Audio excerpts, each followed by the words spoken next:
Hey guys, Zinno here. Coming up on A to Z, why the Falcons were more about the Jimmies and Joes, not the X's and O's. As well, the Hall of Fame is becoming increasingly a bigger joke. I'll explain why. And the college football playoff is set. That's coming up next on A to Z. This is A to Z with Mark Zinno, part of Locked On Sports Atlanta. How did we get here? If you're not the number one pick, guess what? You have no guarantee. That's where you are. And it starts Does that make me a genius? Yes. now.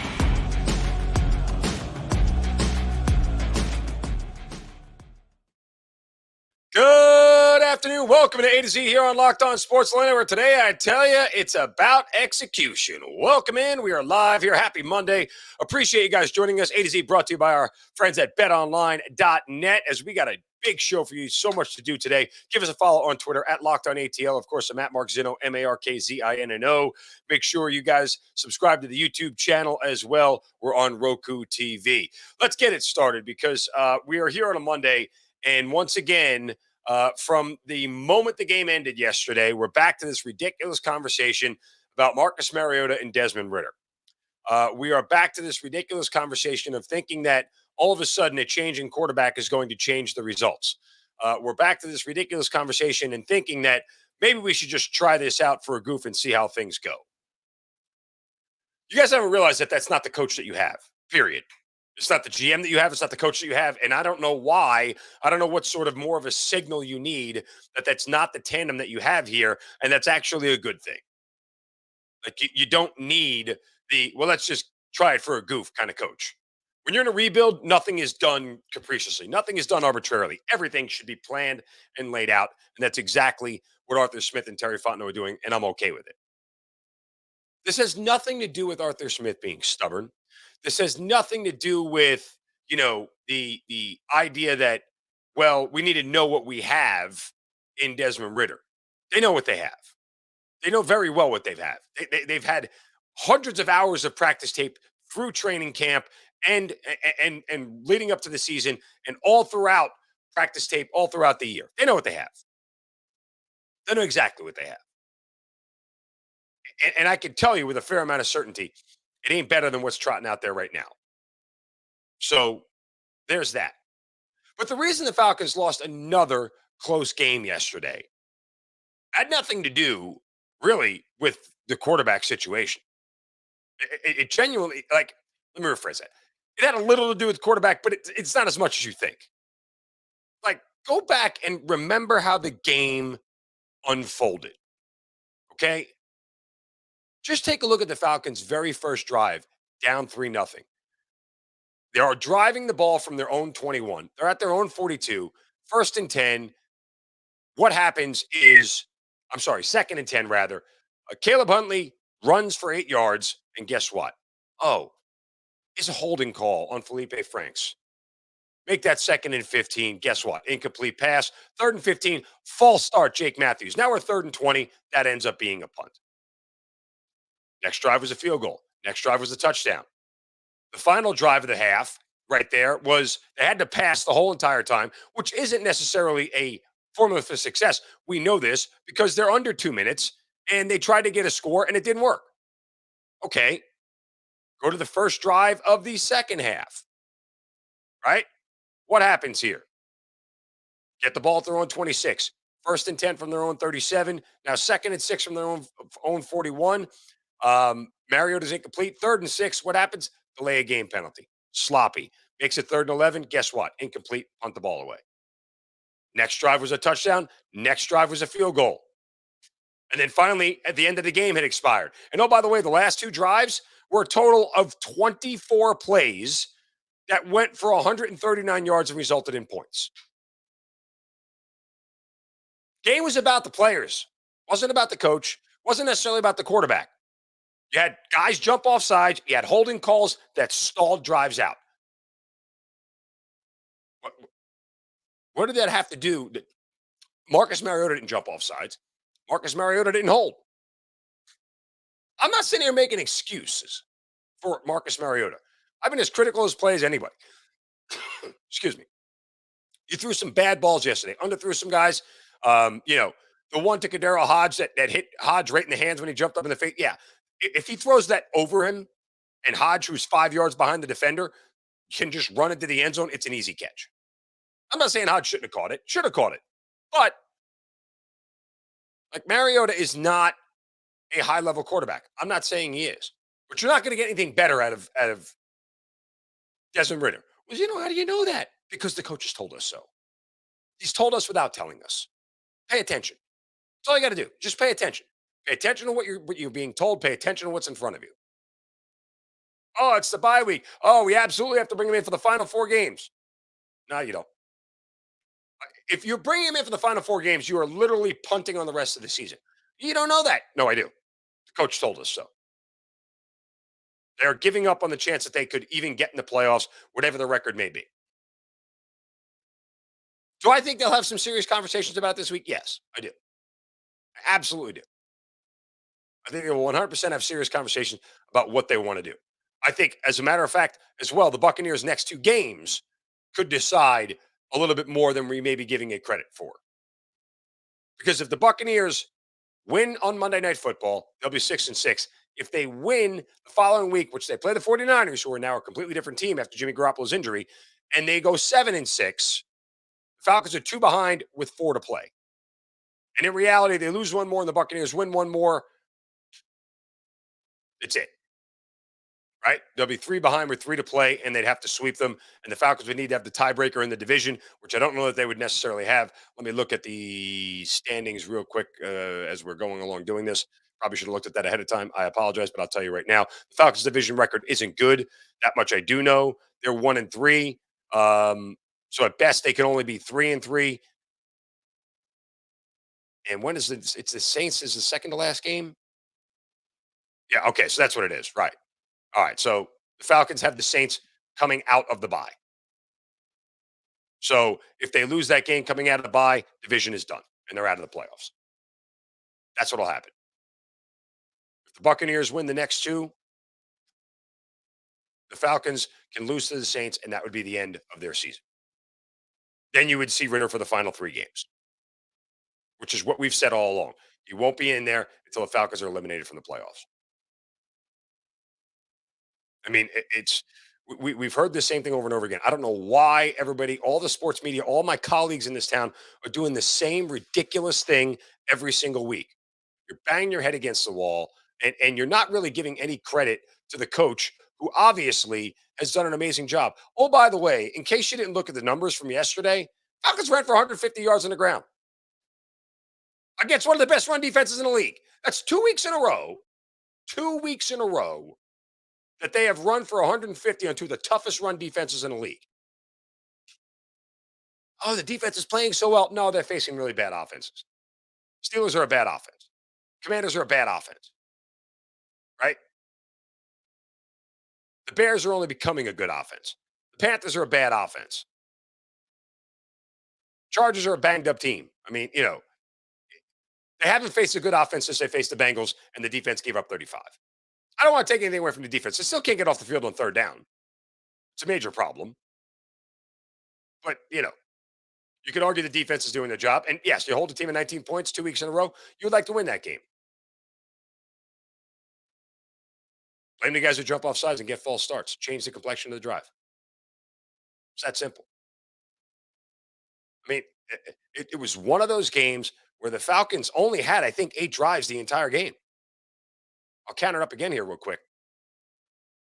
Not a big margin for error. 1, 2, 3, 4 in the first half. 1, 2, 3, 4 in the second half. And the fourth one in the second half was with like 40 seconds left from their own 1-yard line. I mean, they literally scored on half their possessions. What do I tell you? They literally put up points on 4 of their 7 possessions. I mean, look at the thing objectively, folks. Do you want touchdowns more than field goals? Sure you do. Could they have scored more points? Probably. But this isn't, if you're still hung up on the quarterback thing, you're kind of not paying attention. And again, all these close games they're losing, I guarantee will pay off next year. I guarantee you they'll pay off next year. But can't keep having this conversation about Ridder. It's a waste of your time. When the Falcons get eliminated, you'll see Ridder. That's when it'll happen. So you got to wait 2 more weeks. That'll be it. All right. We're going to get to the Hall of Fame here because I have some very, very strong thoughts at this point in time because I don't know how much more I can watch this go on. But nonetheless, before we get to that, word from our friends at betonline.net, fastest and easiest way to check in on all your betting needs. Find your favorite sports and events at the number one online source for odds, lines, and games. Find reviews and news of every league, including Major League Baseball, NFL, NBA, NHL, combat sports, esports, and even golf. BetOnline continues to be the top online resource for all your sports wagering information from live in-game betting, scores, and podcasts. They have you covered. Head to BetOnline today or use your mobile device to learn more about the action happening today. BetOnline, where the game starts. So Fred McGriff gets elected by the contemporary era to the Hall of Fame last night. And let me stress by saying this is not about Fred McGriff. This is not about his candidacy for the Hall of Fame, whether he necessarily belongs in or not. I'm not really sure that matters. What is happening across the board, and not only Major League Baseball, it is happening to the NFL and everything else. We are constantly moving the goalposts on what it takes to get in the Hall of Fame, not only from a player statistical standpoint, but from a voting standpoint. So let me get this straight. Like, let's just understand this, right? Um, we had a criteria for the Hall of Fame where we had the voters, and then if the voters didn't vote you in, then we all of a sudden developed this veterans committee. And if the veterans committee didn't vote you in, then we developed this contemporary committee. So let me get this straight. The writers didn't vote you in. We got another committee. If that committee didn't vote you in, we got another committee to that committee. So we have to go. You get 3 iterations to actually get into the Hall of Fame. 3. Shouldn't be that way. I mean, it's kind of really, simple. Like, if you want to be a lawyer or you want to be a doctor, there is a standard of what you must pass on your LSATs, on your GMATs, or whatever it is, or not GMATs. What's the forget the doctor school, whatever. You know what I'm talking about. And if you don't get there the first time, guess what? You don't get to go take a next test and then have the grade be lower to get in. And if you don't do that, then have the grade be lower again the third time to get it. Like, what are we doing here as far as the standard for the Hall of Fame? When did we get to this point where if you don't get in, guess what? You're just not a Hall of Famer. That's it. Like, when do we get to a point where that is not the okay result? Maybe it's because we're I'll say it. Maybe we're just a soft ass society now. Maybe just because all of a sudden we're all about inclusivity and everything. That if we leave somebody out of the Hall of Fame, we might offend them and hurt their feelings. The hell is going on, guys? It's okay to leave people out of the Hall of Fame. It doesn't mean they're bad players. It doesn't mean they're bad people. It doesn't mean they're bad anything. It just means they're not a Hall of Famer. And I've said this before routinely. This probably comes from my military background. And we are very diligent in how we give out awards in the military, and we don't hand them out very capriciously. And if you don't get the award, guess what? There's almost next to zero reviews of that process. Now, you could argue there should be a review of the process, but there should only be a review of the process if something was done wrong, right? You can always resubmit an award if you want. But I say all this to say that, like, there's a standard for the Medal of Honor, right? There's a standard for a Silver Star. If you start slowly bringing that standard back, like you don't need to do X, Y, and Z to get a Medal of Honor. We just need to pull it back a little bit. Then you pull back the one for the Silver Star. Guess what? Everybody's going to start to get these things. And you know what that means? They mean less. It means nothing. Right? We started, the same thing happened in the NFL at the Pro Bowl. Guess what? Oh, the first 7 guys backed out. Tyrod Taylor gets in. What are we doing here? If they don't want to play, fine. You put a sub in there, but guess what? They don't get the title of being a Pro Bowler. Like, we got to this point, and I don't understand how, where we have these multiple iterations of how to get into the Hall of Fame. It's really simple. If you don't get in, you're not in. Deal with it. Like, why do we have to put everybody in? Hey, put your fandom aside. Honestly, put your fandom aside. Diehard Yankee fan. Been my entire life. Do I think Don Mattingly is a Hall of Famer? Not only no, but hell no. And eventually, this contemporary era is going to put him in. I guarantee you. Because here's what's happened now with the contemporary era committee. And this was brought up by Jason Stark and Buster Olney. Like, there's a total of 48 votes. You need at least 12. You can only vote for 3 people max. And the idea that Fred McGriff getting in this way was as much of a statement about him as it was against the steroid guys. And I am more and more on the side now. The fact that we're leaving the steroid, that Bonds and Clemens in particular being left out, makes the Hall of Fame more and more a joke because those two clearly had Hall of Fame resumes before they ever touched a PED. And we're going to leave them out. It's ridiculous at this point. Hall of Fame voting has become a joke across the board in all of these sports. It's nauseating to me. And you're all going to sit here and say, Zinno, get off my lawn. You're the get off my lawn guy. Why? You mean, like, no, I don't know. Again, maybe it's the military guy in me. I just have a set of standards that I adhere to, period. Like in the military, we take a physical fitness test. There's a pass line and there's a fail line. If you don't get there, guess what? You failed. You got to do it again. There's not they were only one push-up short. Well, it's okay. We'll do a review and maybe try to find another push-up somewhere. No. You didn't get in. You didn't pass, period. It's done. It's over. And again, this isn't about Fred McGriff, Braves fans. Don't get all pissy. Do I think Fred McGriff is a Hall of Famer? No, I genuinely don't.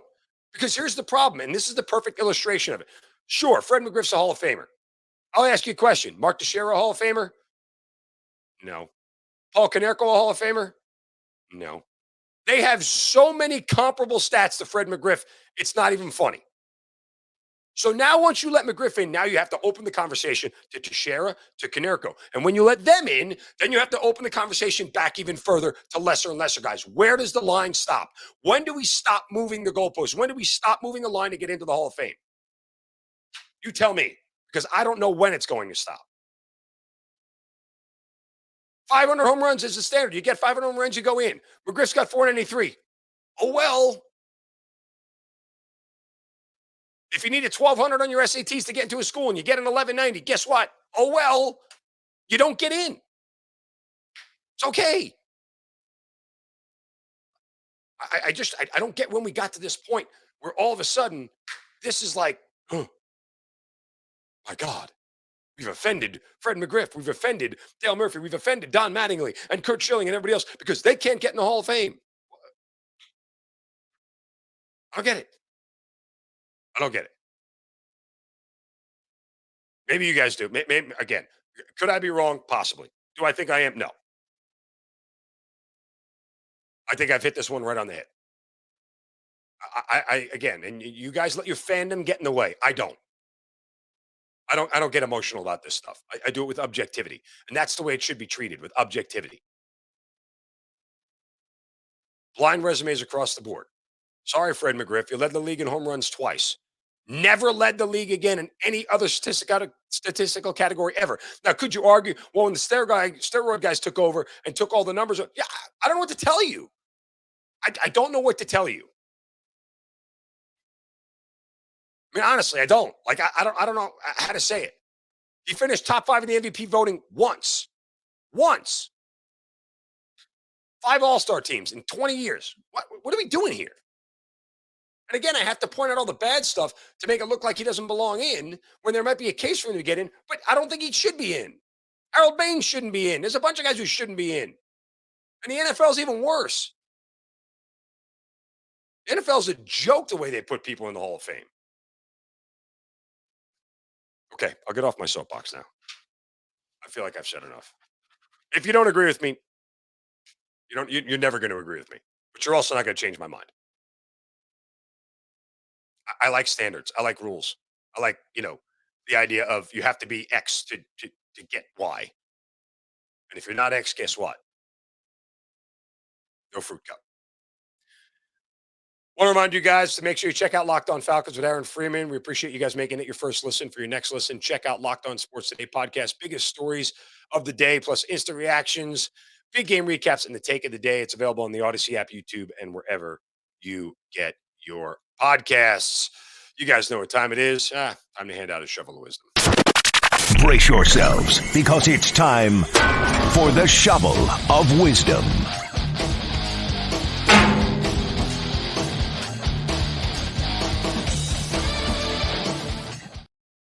You know how we do it every day. We have to whack somebody upside the head for saying or doing something stupid.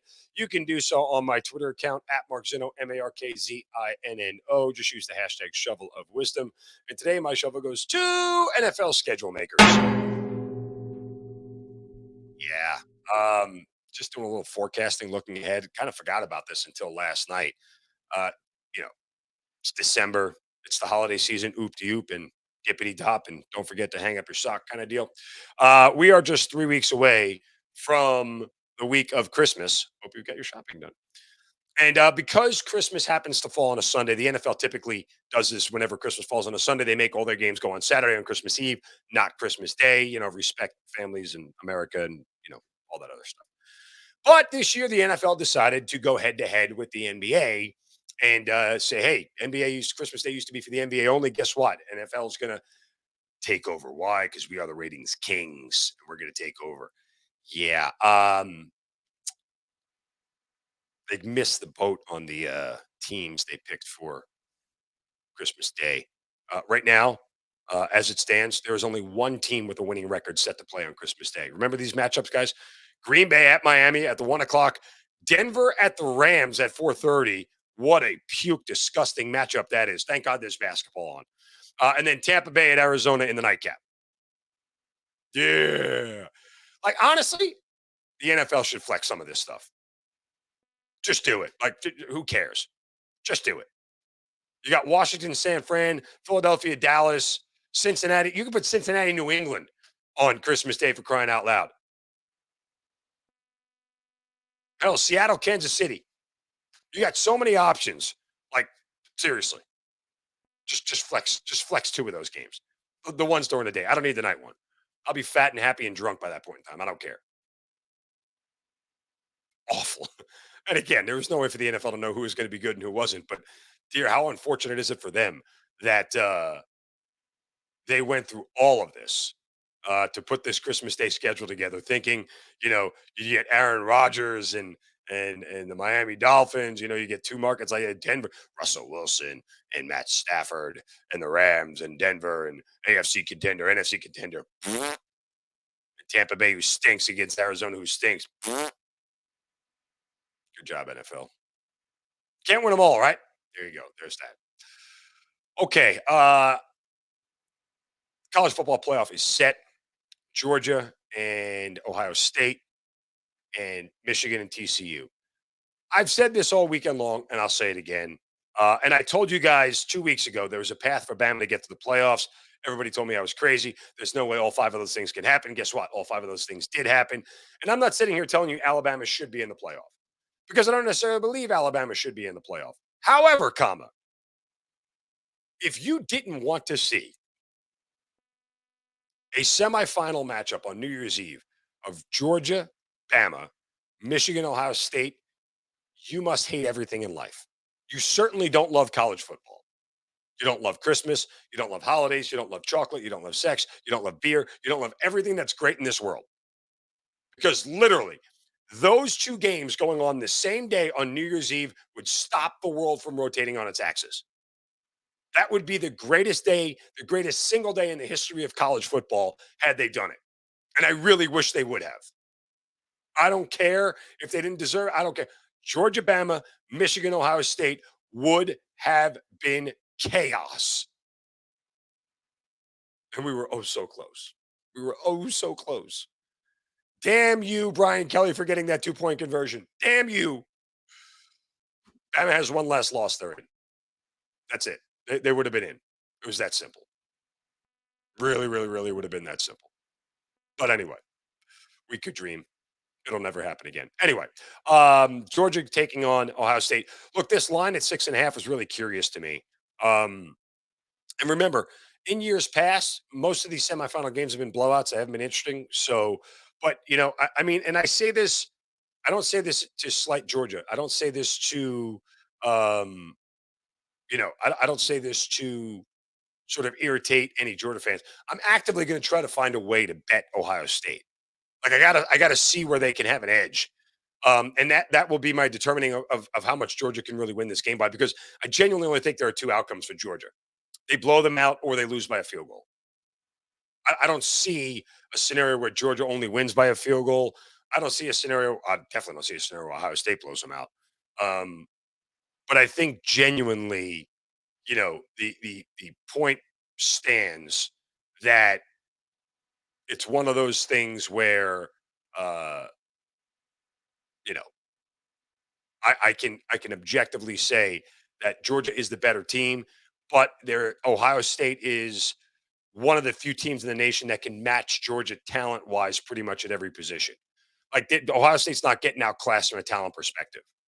They've got enough bodies, right? They've got enough bodies. So, yeah, I am very much a guy who looks at it and goes, this is the matchup we've wanted to see for a while, and I hope it's as good as built. I genuinely do. I don't know that it will be, but I genuinely believe that uh, this will be a closer matchup than a lot of people want to give it credit for. On the flip side, Michigan TCU. I mean, I don't really have to look hard. Um, TCU is likely going to be outclassed. And they're going to be pushed around in that game. I could be wrong. Again, I've covered both these teams all season long from mostly a betting perspective, but obviously you get a much different you know um, view of things when you look through that prism. And TCU has got a very good offense and one that can move the ball really well. I'm not sure how they're going to be able to run on Michigan, and can they pass block long enough for Max Duggan not to get killed? Those are the two questions that I have. And I think the answer is no. That's essentially it. But yeah, we'll see. Going to be fun. Going to be absolutely fun. Excited for the college football playoff and all the bowls this year. A lot of good bowls that set up really well. The bowls on January 2nd, not New Year's Day. The rest of the New Year's Six, all really good ones, with the exception of the Illinois Mississippi State one, which is kind of like, I'll pass. Not really what I was looking for. So, by the way, did you guys see what Deion Sanders said in his first press conference at Colorado? Just smack him in the face with some brutal truth, some brutal honesty. The kids, the look, go check out the video online. The looks on those kids' faces when he was talking, they were apoplectic. They're like, is he joking? Is this real? What am I supposed to do? Like, what do I say? Like, he just told us all to get in the transfer portal. What do we do? It was pretty impressive, to say the least. All right, that'll do it for us here on A to Z. Again, make sure you guys check out Locked On Falcons every day for your first listen. For your next listen, check out the Locked On Sports Today podcast. Biggest stories of the day, plus instant reactions, big game recaps, and the take of the day. Available on the Odyssey app, YouTube, and wherever you get your podcast. Back tomorrow for a Tuesday show. You guys have a great day. Don't take the crap from anybody. See ya.